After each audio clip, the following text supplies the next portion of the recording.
there was little point in keeping our newly installed cell phone zombie detector. As was expected, it was constantly beeping and flashing, and it was safe to assume always a cell phone shuffling vacant person was close at hand. We were discussing what fate might befall the zombie presence identifier. Perhaps something for the mantelpiece, a novelty chew toy for the dogs. Could we convert it into a toaster? It would look rather sophisticated if we could have it beep and flash every time it produced toast, like something out of the Jetsons. As we were deliberating over this very pressing issue, there was rather the heavy thud on the door, followed by another, a series in fact, and the door did tremble in its very hinges.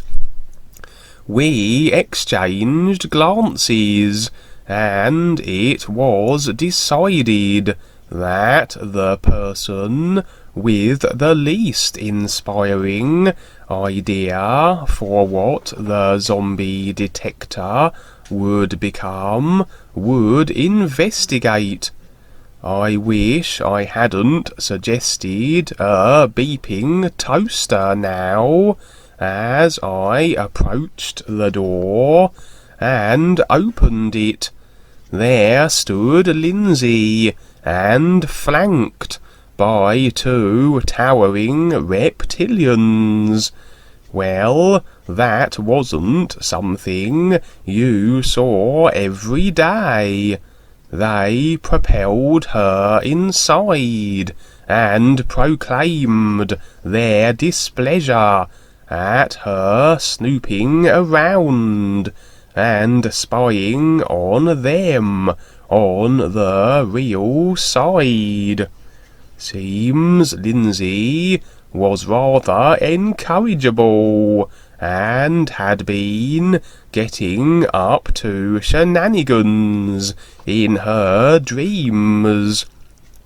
Just as well, many reptilians were now on their process of awareness too, and these two were amongst those awakening, evidently not too amused with being spied on, but at least they were of the kind that they wouldn't be overly aggressive.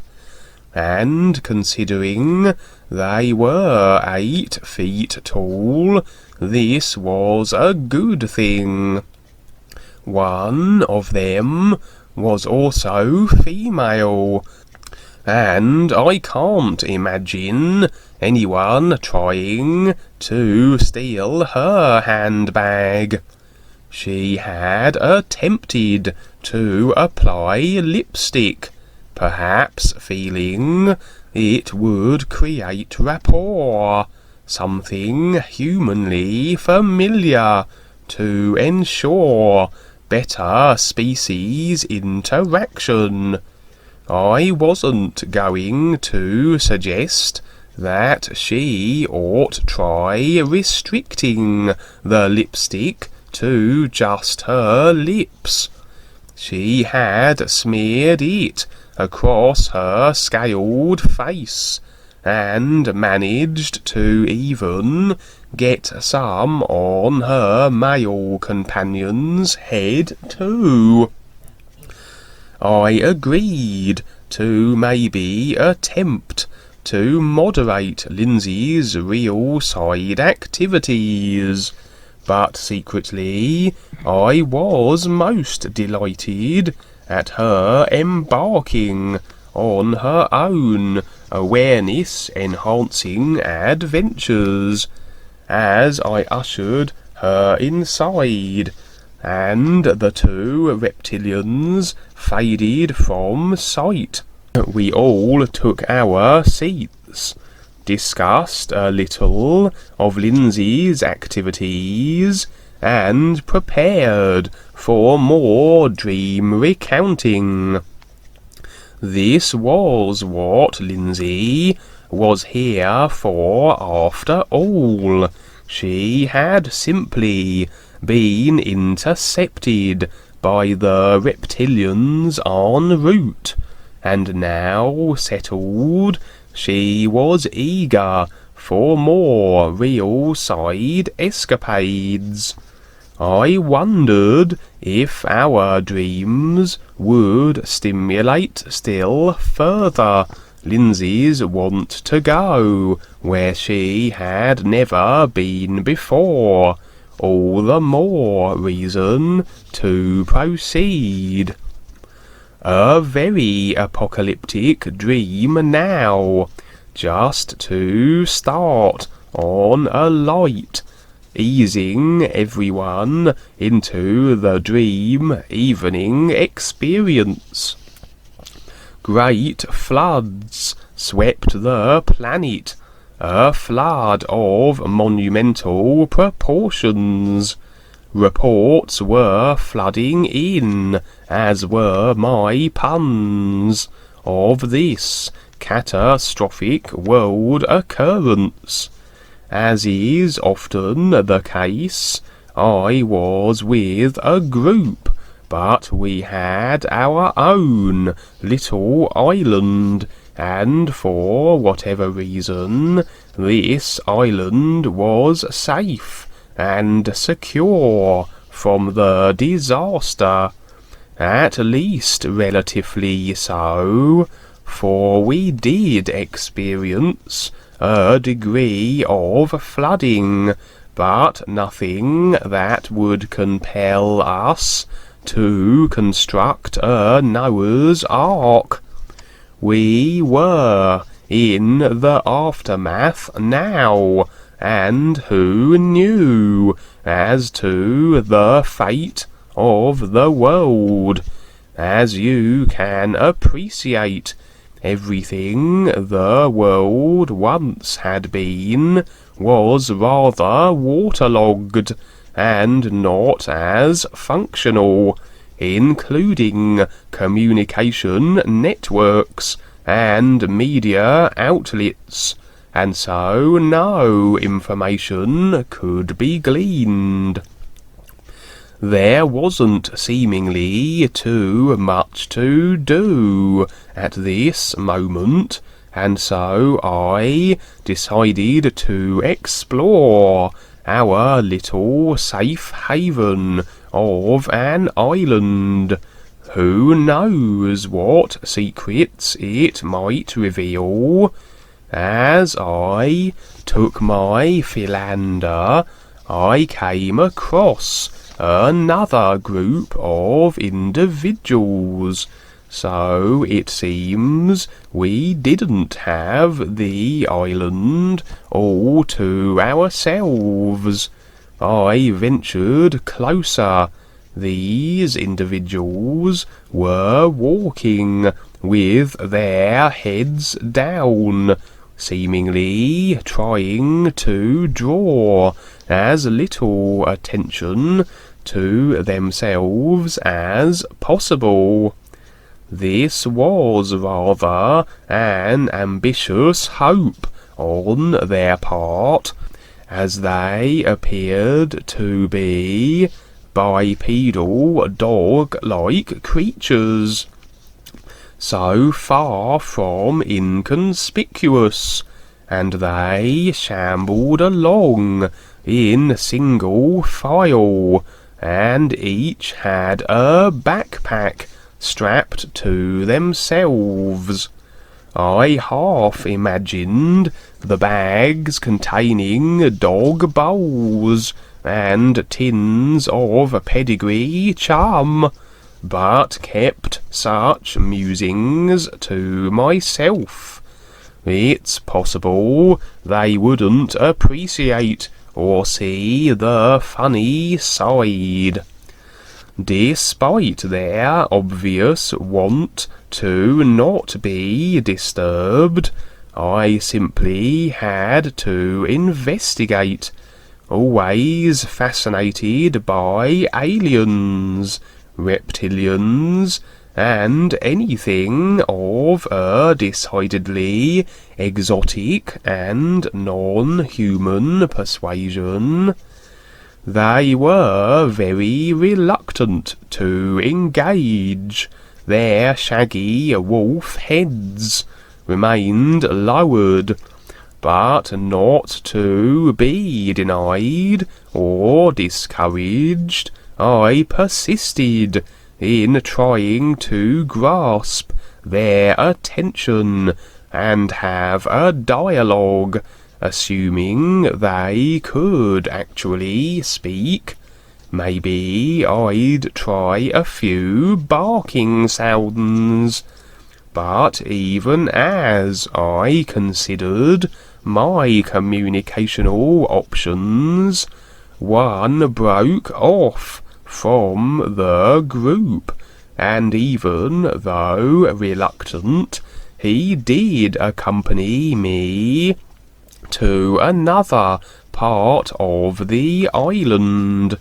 It transpired that yes, indeed, they could communicate, and no barrier of a communicational nature was between us.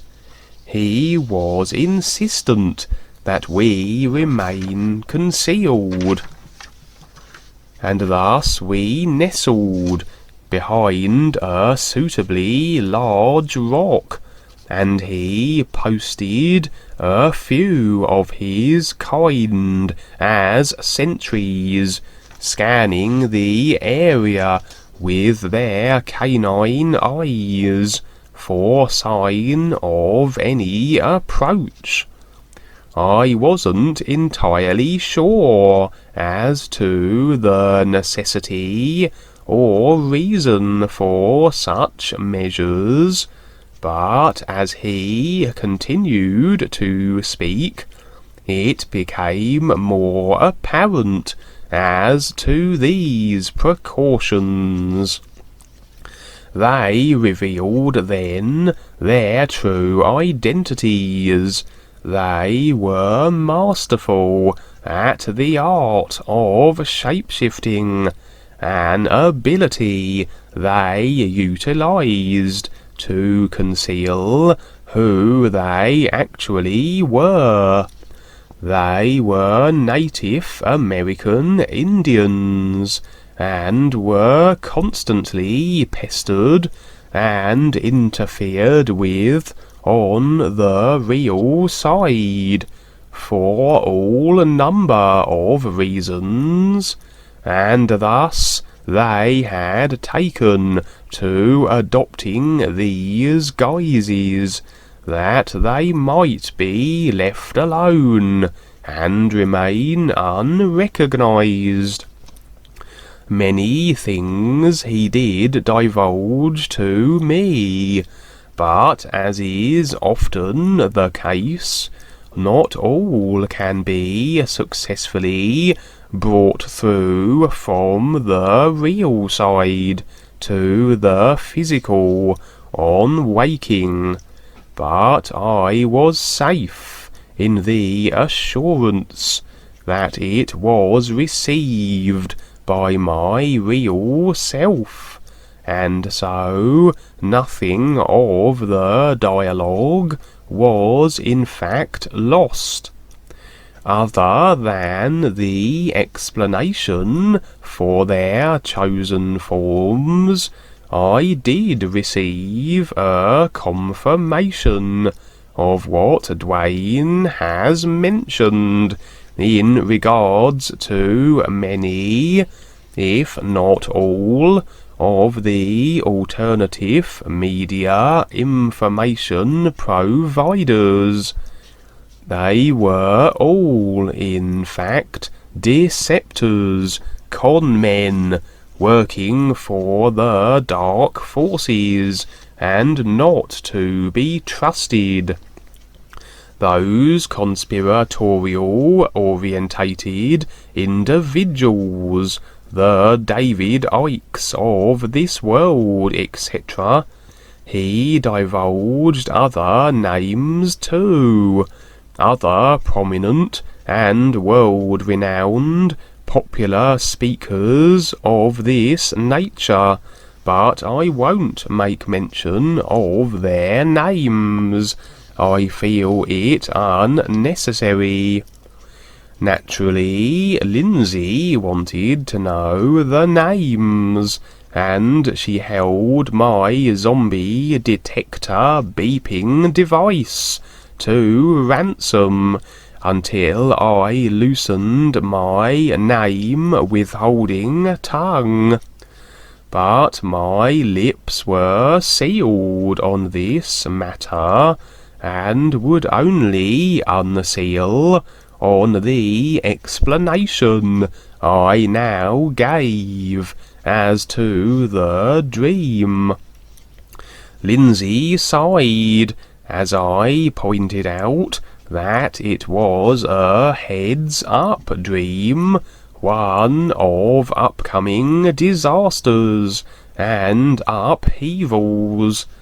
Lindsay declaring the glaring apparency of that statement, the culmination of the continued demise of the planet due to decisions and choices by the masses, the cause and effect ramifications due to the constriction of awareness, aided in no small part by the controllers and their subconscious programming of humanity, and the inevitable consequence, creation spiralling ever deeper into blackness.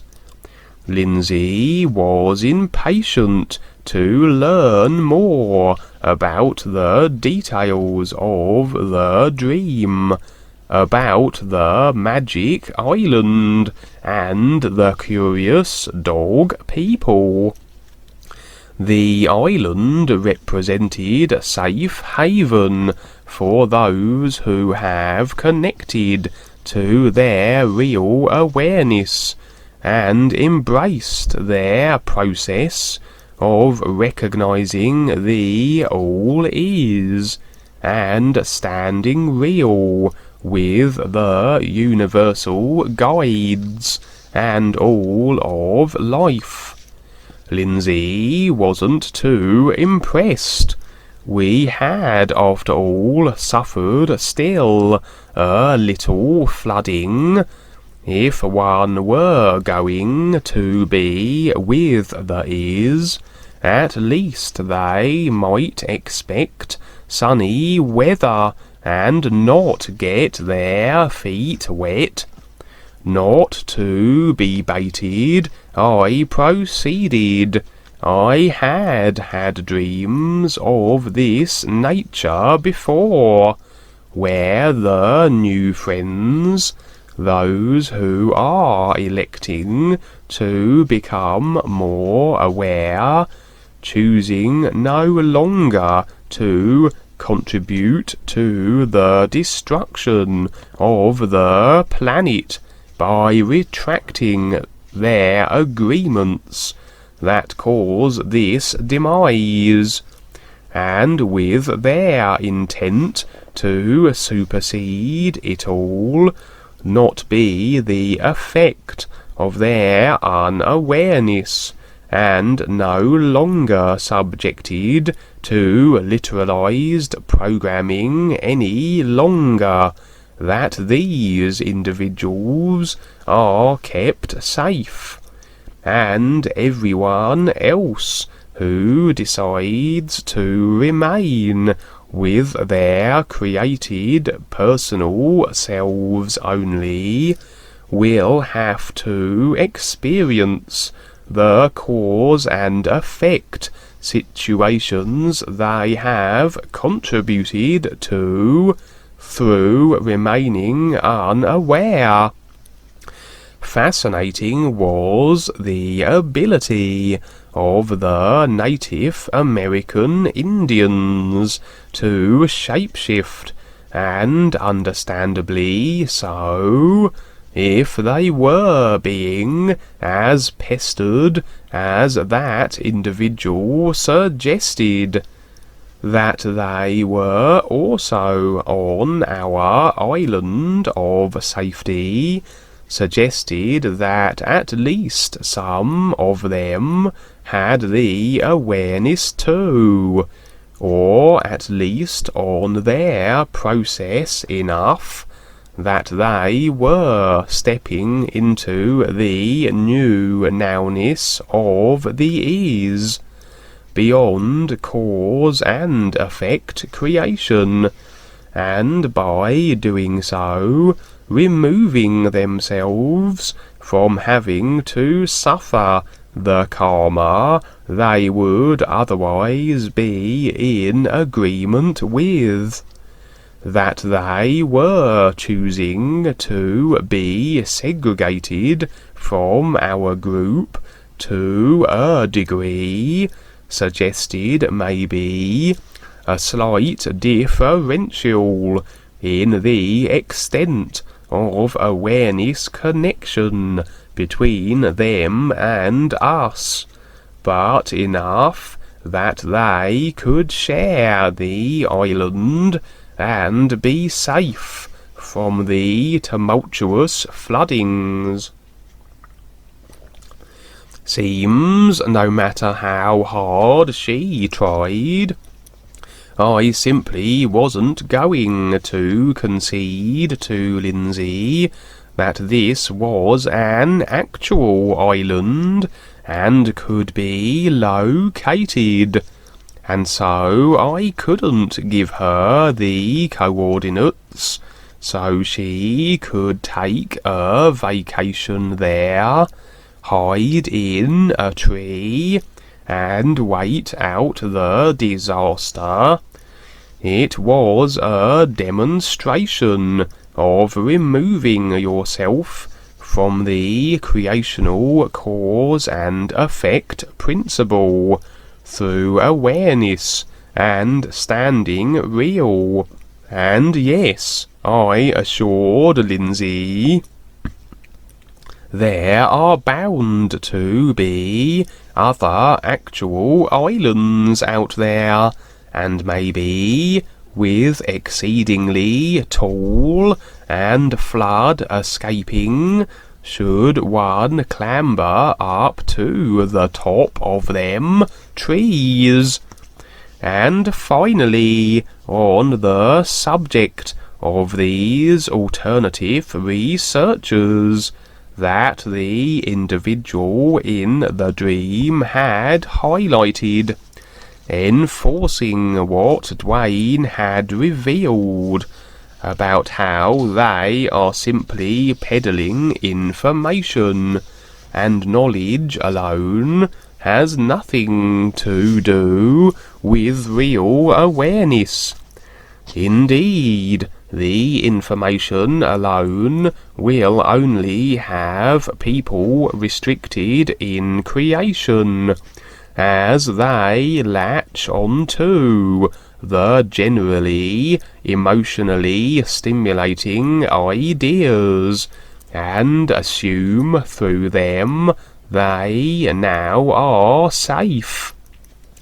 But you won't be taking the information with you when you pass over, The only thing you have is to whatever extent that you are aware, and on learning of the reptilians, people will draw the attention of these scaly characters, and they can then expect even more attacks and unwelcome tap lines.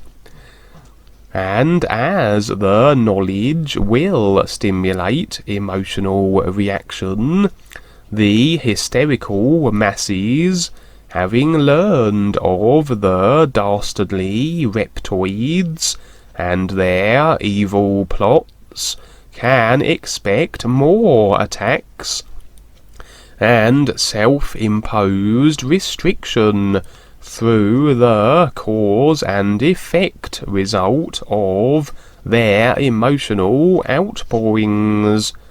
The controllers don't mind if the slaves learn of their foul deeds.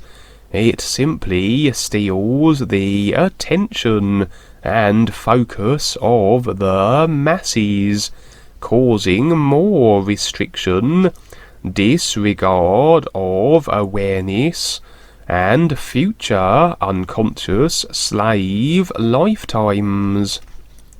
It's all in the awareness, and the likes of David Icke and others may provide information, but deliver nothing in regards to the solutions.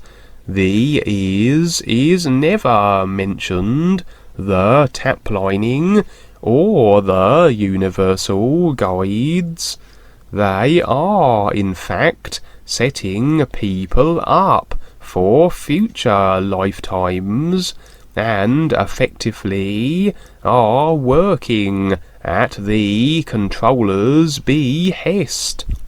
It's possible they may not even realize they are doing this, or the fact that through their activities they are likely to be reptilian themselves, if their focus is mainly in their physical, astral, personal selves. Lindsay was curious how many people were in fact reptilian. It was generally hard to determine. Most would not be as apparent as Lindsay's reptilian escort from earlier. I suppose, were you to have 8-foot green scaled lizards stomping about the streets, it would rather give the game away. Maybe you could tease them out of their shells and disguises by dangling a rodent before their eyes, or perhaps they might reveal themselves through being curiously overreactive.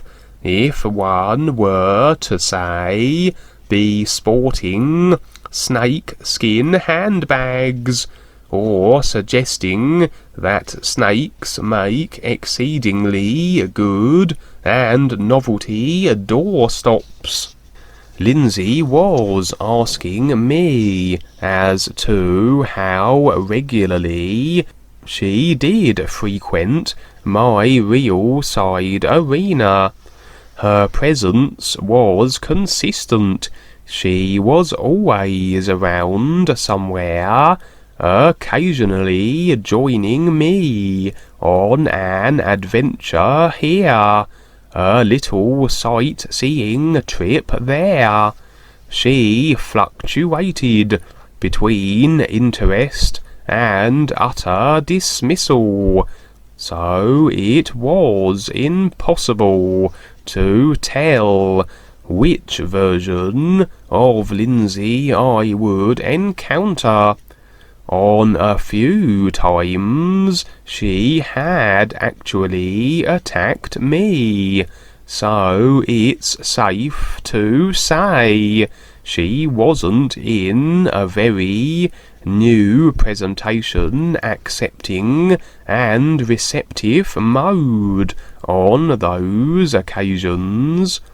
Often she was with her husband John, and he was adamant about his position and conclusions. Virtually anything I said was met with scorn and incredulity. It was to the extent he would, I'm sure, argue as to the colour of grass, and if I announced rain, he would simply have to go out and investigate, and even then he may not believe me, as raindrops bounced from his self-convinced cranium. This would lead me into another dream, as here again I was in the presence of Lindsay and her unyielding husband. Was it worth my mentioning anything beyond the mundane? Perhaps I ought speak of the merits of fat-free chips, discuss how night follows day, how peculiar it is that dogs sleep just like humans. You know, the sort of topics to expand one's awareness by, and delve into subject matters never addressed. Not that the price of fish today wasn't today's hot news, or could take a backseat to any other issue, but I launched into a mini-lecture about 5G, its dangers, the threat to humanity. Maybe it would affect the price of fish too. Who knew? It certainly would affect the availability of fish, as it was designed to kill anything living. Alas, my words fell on non-receptive ears. As I was about to switch topics, the very next word frozen on my conspiratorial lips, the scene would fade, and I was in my place of work. Well, this was proving to be a very long night, and here I was at work again. Of all the places in the universes of endless imagination I could have been. And if that wasn't boring enough, I was having one of my usual hair-pulling, teeth-grinding, and emotional vehicle-overloading days. Then, before my bored eyes, manifested of all people a familiar face from the physical level. He is, in fact, my next-door neighbour, and named George. Maybe he was doing some real side shopping, as my place of work was a supermarket, buying some real side peas, or some magic beans that hopped into your mouth. No cutlery required. Far more entertaining could even the most mundane of activities be on the real side. But seems he wanted to reveal to me his actual identity, and wasn't interested in the dancing real side carrots. Who he was beyond the role he assumed on the physical level. Unbeknownst to the vast swathes of bewildered humanity, the very seas incorporate species and civilizations of beings that choose to remain hidden, and yet boast far greater technology than the land humans. Duane wrote in New Book 8 extensively about his dealings with the merfolk, and yes, there surely have been physical level occasional sightings of these sea-dwelling individuals, but never documented to the extent that Duane has. Well, it transpires that George is in fact one of these sea beings, and although adopting a human form at this time, he is in fact one of these sea beings. He is in fact a sea being of high rank and standing. In the face of such revelations, I moved from my overstimulated emotional personal self into my real self, connecting with my real awareness to learn more, to glean more insights and communications flooded in keeping with the whole sea theme.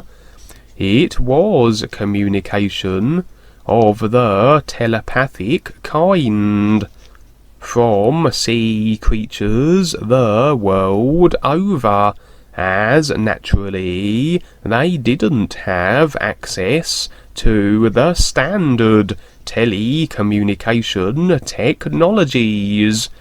It was hard to imagine a fish with a cell phone.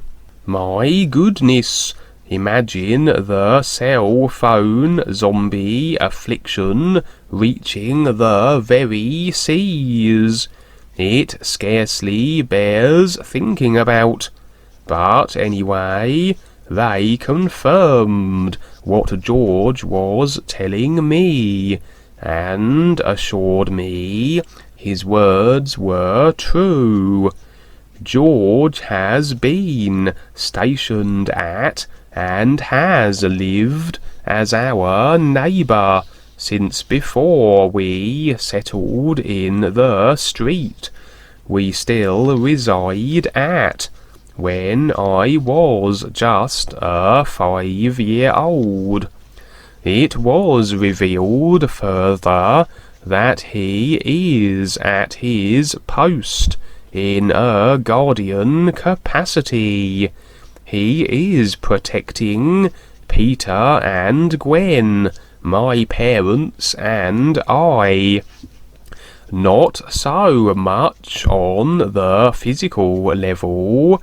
He isn't battering any villains, and never dwells over the head with his trident, but it's more a case that he is holding back to a great extent the ill intents and actions of the dark forces on the real side.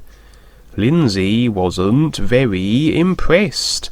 I felt it unlikely she would accept my communications with the sea creatures, let alone that one of them lived as a human, at least on the physical level, and was keeping all the ghouls and monsters at bay. Nevertheless, I continued, pointing out how the real side reveals all, and as moments pass, we begin to determine who people actually are beyond the physical level facade. Those who are sincere and pure beings, and the opposite. And I conceded Lindsay's suggestion that yes, old Mrs. Kettle from down the road could be a villain in disguise. She always had a tendency to brandish her handbag in a very aggressive manner, and I'm sure that loaf of packaged bread under her arm always seemed to have a peculiar over-sharpened end. For sure, the dark forces may well have stationed their minions as our supposed friends and associates, in order to cause disruption, distraction, and through agreement to their supposed friendship and benign countenances, tap linings. And if that fails, activating seemingly harmless old ladies and bringing dangerous wheat-based products to bear. I would never look at a sandwich without suspicion from henceforth. And counterbalancing this, the ears has positioned its own sincere representatives in close proximity also, those of greater purity and awareness, as protectors of a kind. Lindsay was quite correct. George never had made any mention of this. It's unlikely to be something one could drop into a conversation. How's your day? Good weather, isn't it? Oh, and by the way, I'm a sea creature protector from the deepest depths of the ocean. It's possible these individuals, like George and the Deceptors, may realise their roles, but only if they have the awareness to recognise and see this. If they did not, then they would be carrying out their functions, missions and agendas, completely oblivious on the real side. Their personal selves would have no knowledge of this naturally.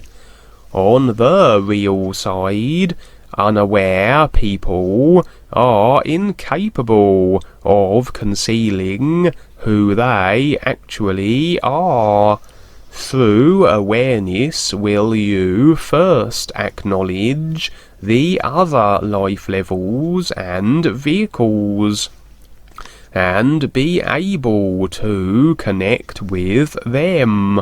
And if you wanted to conceal yourself as a result, your real intentions, then you could regulate your other vehicles, but only aware individuals will be able to see and do this.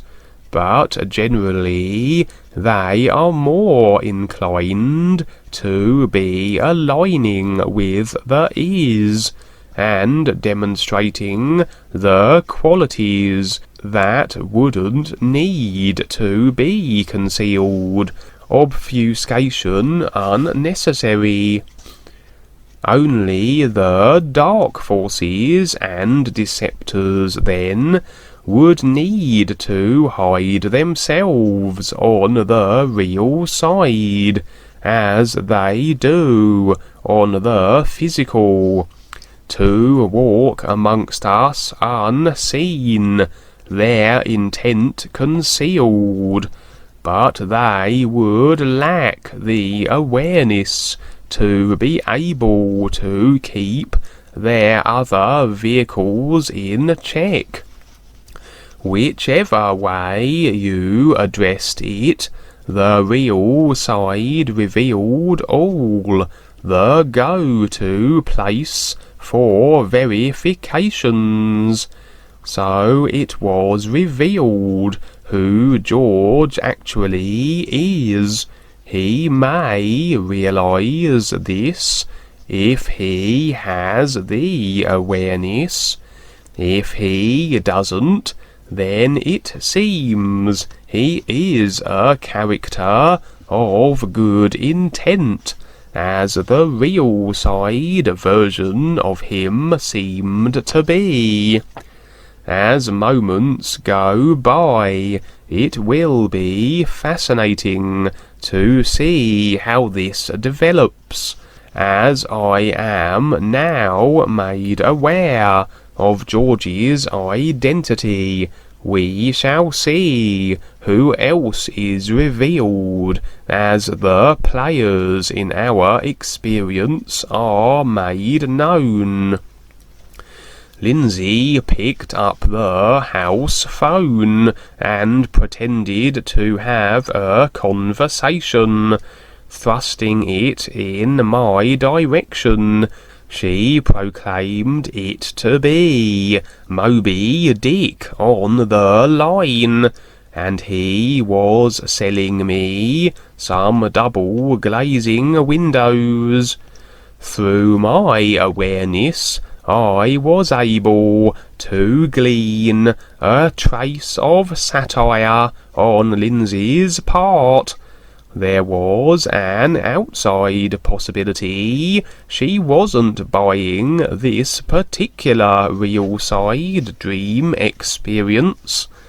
I had to shudder involuntarily as I thought again of the cell phone zombification reaching the seas. Fish were one thing. Imagine an octopus, a cell phone in each tentacle. Due to the addictive quality of the electromagnetism, octopuses would surely take advantage of their extra limbs, that they could better get their digital fix for the day. I had one further dream to tell. In light of Lindsay's reptilian companions of earlier, the recollection of this dream had been then unearthed. and here I would find myself on a radio show, a real side radio show that had rather a ring to it. In the company of other presenters, we had quite the entertaining mix of conspiracy-orientated matters, goosebump-raising, harrowing phenomena tales, and crowbarring open the closets and unveiling the skeletons the globalists had secured there. In some cases, entire graveyards spilled forth from the closets. One of the co-hosts was none other than the renowned Alex Jones, and thus it was guaranteed to be a captivating show. Perhaps we looked under a stone or several that we should not have, as we touched upon rather a sensitive controller subject. For as a result of our agenda revealing defiance to the dark forces, we were forced to abandon the studio and go on the run. We were hunted men, the dark brats electing to apprehend and silence us. We bundled into a car and attempted our escape, and the evil ones pursued us in their own vehicles. A tremendous car chase unfolded as we navigated the terrain at breakneck speeds, bullets whizzing and buzzing over our heads. Seems the controllers were beyond polite conversation, and more direct methods were employed. We managed to lose them, and parked our vehicle in a secluded street, an alleyway, far from prying eyes and stray bullets. We were deliberating over our next course of action, which was brought to a conclusion abruptly as we heard the footfalls of an advancing group. They didn't appear to be the pursuers of earlier, but naturally we were on our guard, as one of this group separated and approached us. He raised his hands placatingly and allayed our qualms, assuring our safety. They seemed to harbour no ill intent, but seemed as cautious as us, as they were armed. Their weaponry seemed very advanced and high-tech. They made it clear that they cared not for our situation and plight. They had, in fact, another purpose and agenda. They looked human, but as it transpired, they were alien. The only visual indication of their alienness were their sophisticated technologies. Perhaps if they wanted concealment, Carrying Star Trek guns wasn't the way to go about it, but it was what it was. They revealed their purpose for approaching us, and unleashed, from their bag of extraterrestrial tricks, a very elaborate scanning device. They intended to use this and determine which one of us was the father of a developing alien embryo. Scanning it across our bodies would apparently reveal this. We agreed that they could proceed, and thus we were each scanned, and apparently I was the father. I didn't remember any interactions with aliens lately that could have resulted in a baby. What would the neighbours say? The scene then switched to the very lab the alien was growing in. It was encased in a cylinder of amber fluid, so appears this was not to be a natural birth. At least I wouldn't have a very irate mother bending my ear, so that was somewhat of a relief. And no mother seemed in evidence. And considering the species of the embryo, maybe that was just as well, as it was reptilian, and developing very rapidly, it would appear, growing before my very eyes. I even witnessed her birth. It seems time was on a fast track here, as what stood before me now was a female reptilian. It appears the aliens wanted me to not only be present at her birth, but that I might be a presence in her life as she matured. We bonded, it seems, from the moment of her birth, and her accelerated growth had her transition into an infant, then to teenage years.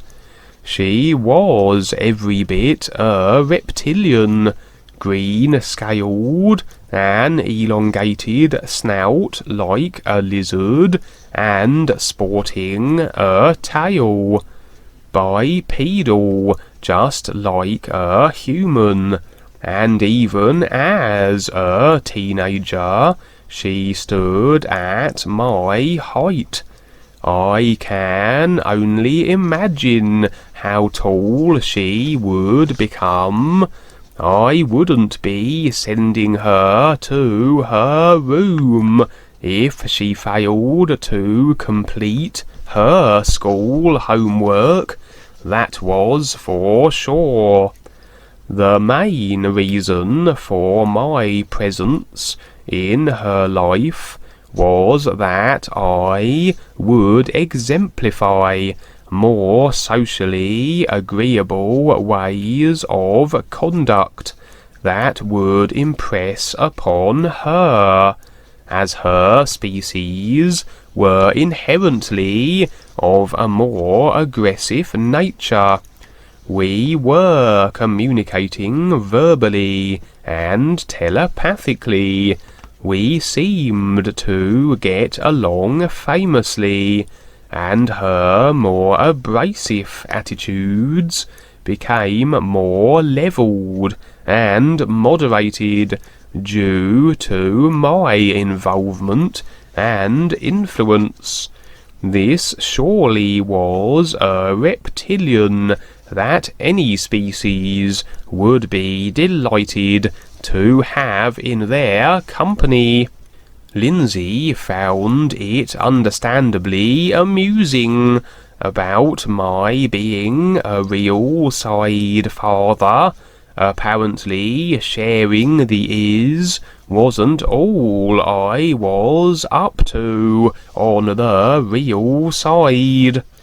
Again I had to cite that I had no knowledge of fraternizing with reptilian females, and besides, who knew what dimension, life, or place in the psych realms this had taken place?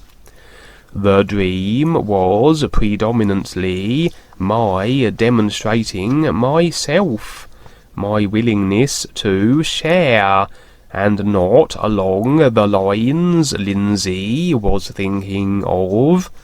The sharing of awareness, inducing information on my real side radio show. And in fact I had a few dreams where I had co-hosted with Alex Jones. So maybe I am constantly sharing wherever or whomever I happen to be across creation. The dark forces agents, as usual, displeased at my doing this, and made their feelings apparent as they did pursue us. Unlike other dreams, where the antagonists were sometimes myself, or my personal self, made apparent as attempting to kill them was futile, and the attackers never ending in their quantity. Naturally, Lindsay wanted to know about my being an intergalactic father. Was it rather like West Side Story?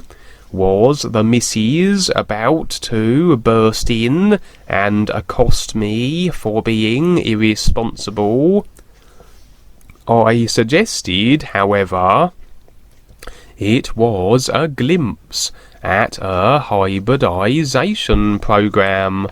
This was very real and in effect. The reptilians were infertile, a condition resulting from their choice to eat meat as a result of food shortages caused by a very exhaustively lengthy war with the Syrians. The meat had altered their biology, and so they had to resort to an alternative means of perpetuating their species. For a time they had been fertilizing human women for this very reason, but it seems now they are perhaps broadening the operation to incorporate human males too.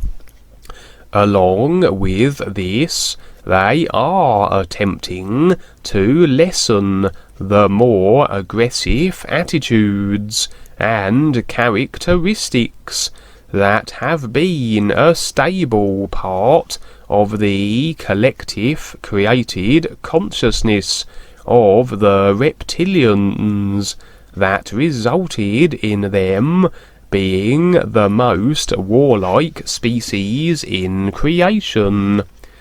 The influx of human DNA will have a genetic bearing, and coupled with interaction with the human volunteers, assuming that the participants by and large did volunteer, will produce less warlike and aggressive generations of reptilians. The reptilian hybrids are regarded by the pure bloods as a lesser species, and perhaps then the trauma of this is reduced also with the interaction with the volunteers, that they don't feel so abandoned and neglected. If I did sign up for such a program, I fail to recollect, but it didn't strike me as a potential snare or awareness inhibiting pitfall. One must be always cautious of agreements that result in restriction through taplining and any misdirection of focus, as I always endeavour to maintain my focus with the ears and not be distracted by creational phenomena in all its varied forms. Lindsay was inquiring when the wedding was. As I was a father, it seemed only proper to do the decent thing with the mother. And would she look good in white? I imagine they would have to make adjustments to allow for her tail if they were intending to put her in a wedding dress. But I would now suggest another possibility for the dream, another viewpoint. Maybe it wasn't as it literally appeared to be. Prior to this dream, and months ago, I had real side encounters with both Dwayne and Rebazar. Both suggested that I had limited time in my current position, and as I detected no impersonating dark side subterfuge, I acknowledged the words of the genuine beings. On top of that, I had seen strange anomalies floating around my room, and even though Lindsay pointed out how there were plenty of anomalies in my room, including my good self, I had the awareness to determine these to be cancer manifestations, and a few had latched onto me, so possibly I was thus afflicted. Perhaps then this reptilian female wasn't my child at all. Yes, the hybrid program is a reality, but what if I was getting ready to pass on, and this hybrid was to be my next life position?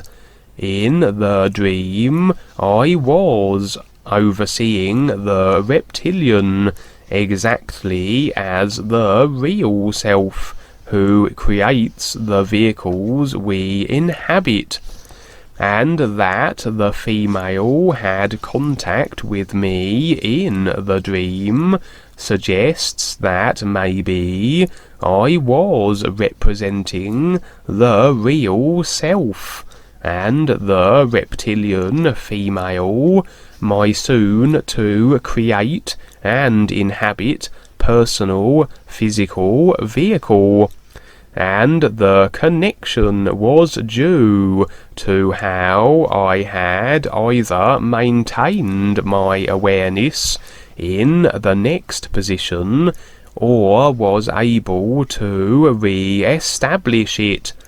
To recognize the is a process that may take not just one lifetime, but thousands more, and if my time here is limited, I may well find myself in another position. On an intergalactic level, the reptilians are coming around and are interested in their awareness. Now the suppressing royalty and their leadership has been removed, a new dawn for the reptilian race.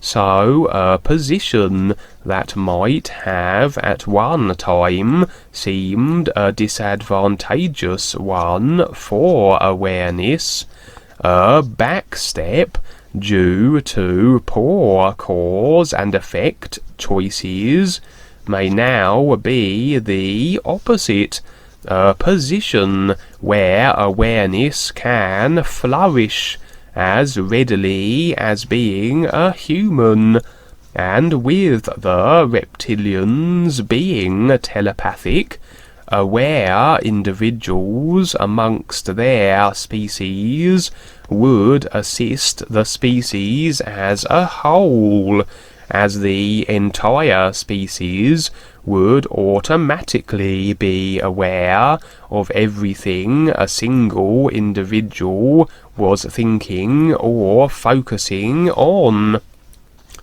One final point I would make on this, however, as I could see, Lindsay wasn't too taken with me being a reptilian in a future lifetime, was that with awareness we recognize how we are always the decider.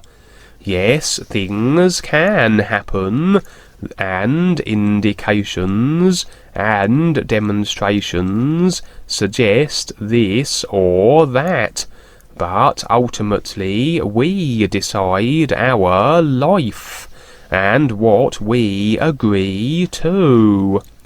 Yes, becoming reptilian at this time would perhaps be beneficial for one's awareness and the whole of life, but would it not be more prudent to remain here, rather than be repositioned and attempt to re-establish the connection to the is, of which there was no guarantee that this would be so?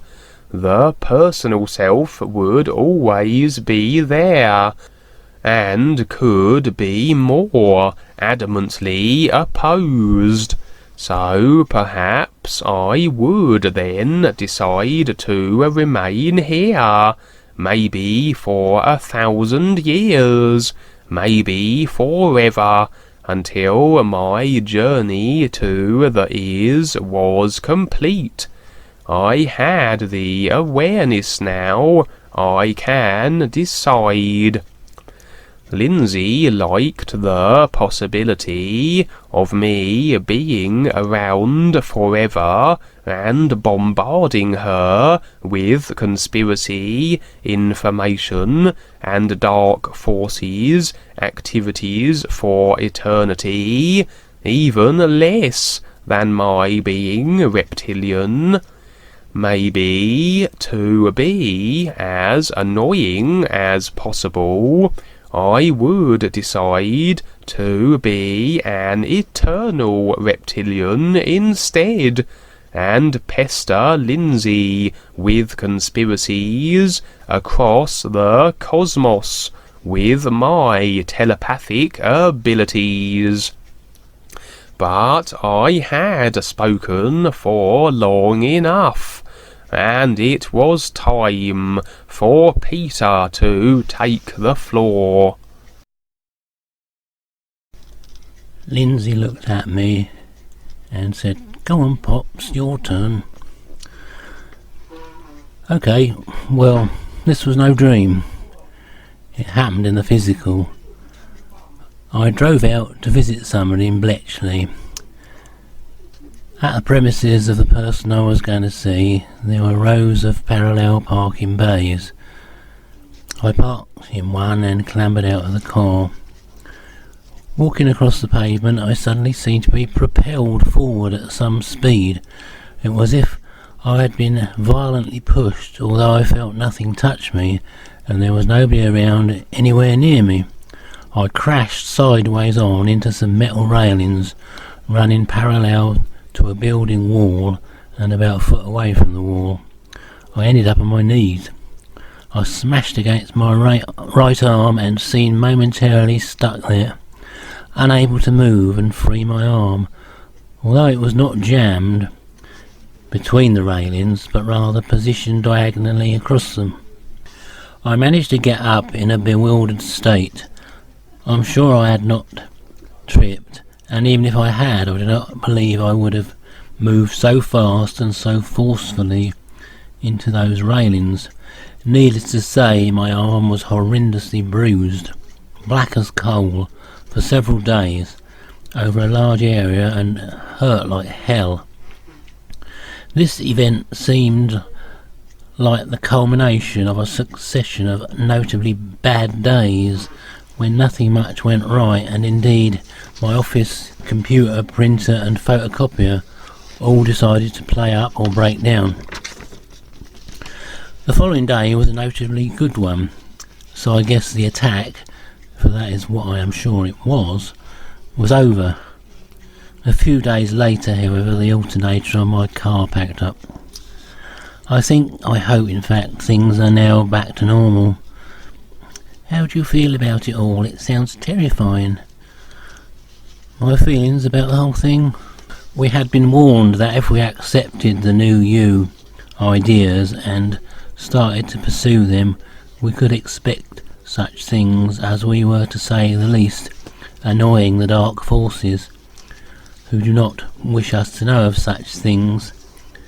We were also told we could expect protection from the real guides. I believe I was very much protected. I could have broken my arm or even split my head open, which would have been disastrous work-wise and every way, but the real guides managed to prevent such a thing. When I discussed this with Kevin, I mentioned that looking back over my life, now almost 73 years of it, I have always felt protected and looked after by persons or things unknown, whether it be, most recently, from crazy idiots on the motorway, or a staggeringly near miss from a solid ring of steel or iron that came crashing down from a tall building I was walking past in Luton 4 or 5 years ago. It missed me by about a yard at most, and rolled past me before falling to a halt. If that had hit me, there can be no doubt it would have taken me out.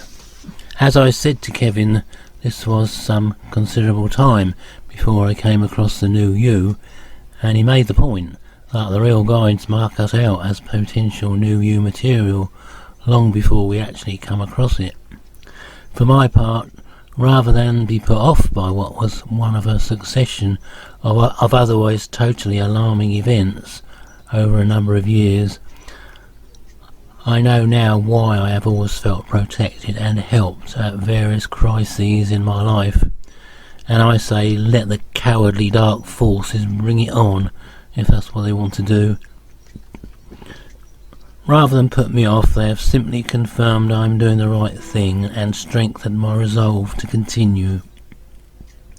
When I got back to the office, I shouted loudly, "No, you," in defiance. So what did Dwayne say? Oddly, before our Skype started, two of the other New You folk were having a discussion about psychic attacks and comparing notes on their own experiences. Dwayne confirmed we could all expect more of the same. Really, as wake-up calls, the real guides will let them happen, but will not allow any serious outcomes to occur. Ended up on my knees symbolised, to the dark forces, my kowtowing to them, but not to worry about that. Any dreams now will be a bit of an anticlimax. I suppose so, but I did carry on and relate two that had occurred recently. Go on. Well, I was in a large posh house where there were a lot of people. Apparently it was a party or some sort of get-together. It was all very friendly and pleasant. Then I went upstairs looking for a loo, and passing the open door of, I presume, a bedroom, I saw this large, beautiful snake coiled up on a chair. What was it? Was it a big python like the one we used to have, or a Fred? Fred was the name of a beautiful corn snake we owned for a number of years, that eventually grew to 5 feet before passing over at about 22 years of age. The Burmese python got to 12 feet before we decided she had outgrown the large vivarium I had built for her and was handed over to a collector who was going to breed from her. No, neither of them. In fact, a big king snake, about 6 feet or so, though hard to tell as it was coiled. Oh, they're the ones that eat the rattlers and other venomous snakes, though non-venomous themselves. That's it. While strongly resembling in their red, black and yellow or white stripes the deadly coral snake. Clever stuff, eh? Keeps away the predators. Red to black, you're all right, Jack. Red to yellow kills the fellow. Exactly, worth remembering if you're ever in the wilds of America. This one was a red to black.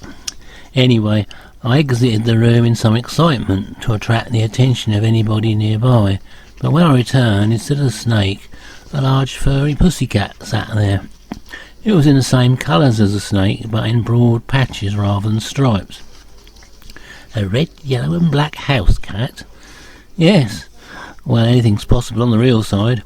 Anyway, I now found myself on another part of the room, or perhaps another room, faced by a long bookcase, virtually filling a wall. I say bookcase, shelving really, as only one level contained books. But there must have been 20 to 30 of them, all identical in appearance, and having some kind of writing or pattern on them I could not quite see, until I looked at the very last one, which bore the simple legend, Peter. There the dream ended. I concluded my telling of this by giving my own thoughts on it. What were they? Well, I guess the books were symbolic of past lives, only the last one revealing its contents to me. As regards the snake, I felt the fact it was, if you like, a sheep in wolf's clothing, inasmuch as it was a harmless creature, to humans anyway, masquerading as a deadly one, and ultimately turning into a pussycat. Might have referred to how I felt about myself in at least one past life I've been shown. Dwayne basically felt I had got it right, particularly concerning the books. As he said, these have already been written. The other dream I related on this occasion was a bit short, but rather fascinating. Oh yes, what happened? Well, I was in a large field. There were many people milling about and talking. It was in daylight, I believe. Then I noticed Up above, a beautiful flying saucer. It was white and silver in different parts and shaped like a cowboy's Stetson. The upper part seemed to be rotating as the whole thing steadily made its way across the sky. Suddenly a man nearby raised a rifle to it. I told him not to be so stupid. Then I heard somebody say, "Okay, it's probably just a reflection from a street light on or something." A remark made all the more inane by the fact there were no street lights to be seen in any direction, and as I say, it was not dark anyway. That was it, really. Dwayne said this really showed people's different reactions, the defensiveness of the man with the gun, and the denial of the other person to something that was to come. I was to see what happens. At that point, one of the dogs suddenly seized a slice of cake from the coffee table, causing great hilarity and the end of the evening's proceedings. We hadn't seen that going to happen.